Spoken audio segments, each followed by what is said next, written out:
Olá, sejam bem-vindos ao programa OAB Nacional Entrevistas. Estamos hoje aqui na Semana do Advogado, estreando esse novo espaço do Conselho Federal da OAB aqui na TV Justiça. E temos a honra, a presença aqui de dois ex-presidentes do nosso Conselho Federal, o Dr. César Brito e o Dr. Marcelo Lavener. E vamos discutir hoje um tema que está bastante em voga na sociedade, que é a reforma política. Sejam muito bem-vindos, os dois. Muito bem, satisfação é nossa de estar aqui. Maravilha, doutores. Eu queria começar perguntando o seguinte: a reforma política, ela é a mãe de todas as reformas? Eu acho que a reforma política é uma mãe muito judiada pelos seus filhos, porque todo mundo fala mesmo que é a mãe, mas ninguém tem coragem de enfrentá-la na sua efetividade e se coloca arremedos de reforma ou formas de manter o mesmo sistema sem nada mudar.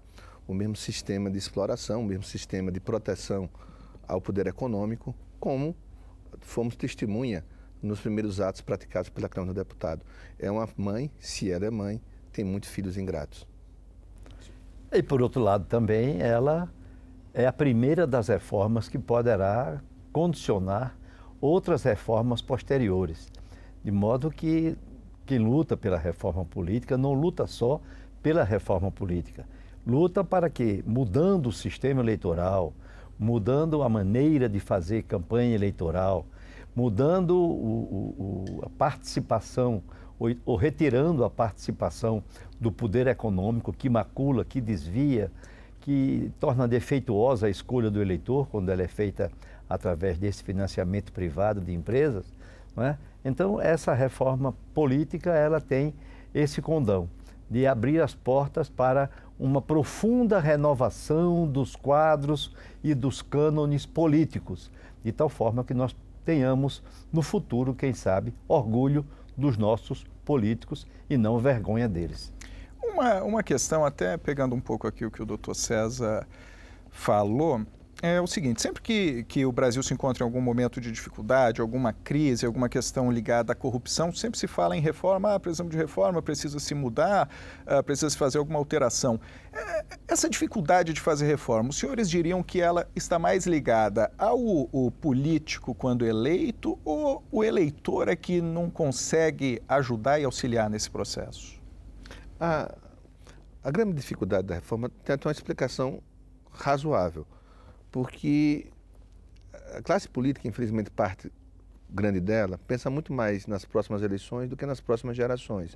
E quando vai discutir reforma política, a primeira pergunta que se faz para si mesmo é: o que eu ganho com isso? Qual é a vantagem que eu terei? Isso, o próprio político fazendo para si. Então, meu partido tem chance, numa reforma, de continuar sendo um partido votado? Ora, então se vota uma reforma política muito mais pensando no seu próprio umbigo do que pensando na proteção da nação. Essa é a dificuldade. E na atual gestão, quando se percebe que nós estávamos próximos à decisão do Supremo Tribunal Federal, retirando o poder econômico do processo eleitoral, apressou-se uma reforma política. E qual foi a intenção dessa reforma política aprovada na Câmara? Manter o poderio econômico nas eleições e, como diz Marcelo, na vida do país. Porque a Câmara dos Deputados não só aprova a reforma política, constitucionalizando o financiamento privado e empresarial das campanhas, ela aprova a terceirização, a precarização do trabalho, ela rediscute o trabalho escravo, ampliando a perspectiva de exploração do trabalhador, quer dizer, ela externa sinais de proteção àquele que financiou o seu representado, que é o poder econômico. Então, acho que a reforma política tem essas duas dificuldades. Ela, no futuro, faz com que aquele que vai votar pense nele próprio e, o atual Congresso quis preservar o poder econômico porque ele tem um poder muito forte, porque foi eleito desse sistema. 95% do financiamento das campanhas no Brasil foram feitos pelos empresários. Doutor Marcelo, essa consideração é interessante. O senhor acredita que também, à medida que o Supremo avançou nesses temas, porque a gente tem, por um lado, algumas manifestações populares que vieram ocorrendo, mas a gente teve também, talvez, esse estopim do Supremo. Isso acaba estimulando o Congresso a tentar fazer alguma coisa, mostrar algum tipo de resposta também? Na verdade, o Conselho Federal da Ordem fez duas pesquisas com um instituto de pesquisa acreditado A primeira delas mostrou que a população brasileira entende ser necessária uma mudança nos costumes políticos do nosso país. Sim. Uma segunda pesquisa evidenciou que entre essas mudanças necessárias, uma delas, a mais importante, era retirar a influência do poder econômico das eleições. Sim, decidindo... Grande parte, inclusive, entendeu que isso era um mecanismo, esse sistema, ele leva, inclusive, à corrupção. Pois é, decidindo quem se elege, quem não se elege, e sendo a causa da corrupção, porque uma vez que o candidato se elege com recursos de um empreiteiro, de uma empresa que vai prestar serviços à prefeitura, em que o prefeito foi financiado por essa empresa, ao Estado ou à União, não é? Se estabelece uma promiscuidade entre o administrador e o prestador de serviços que é incompatível. Os senhores diriam que político tem dono? Eu vou responder a pergunta anterior sobre a questão do Poder Judiciário.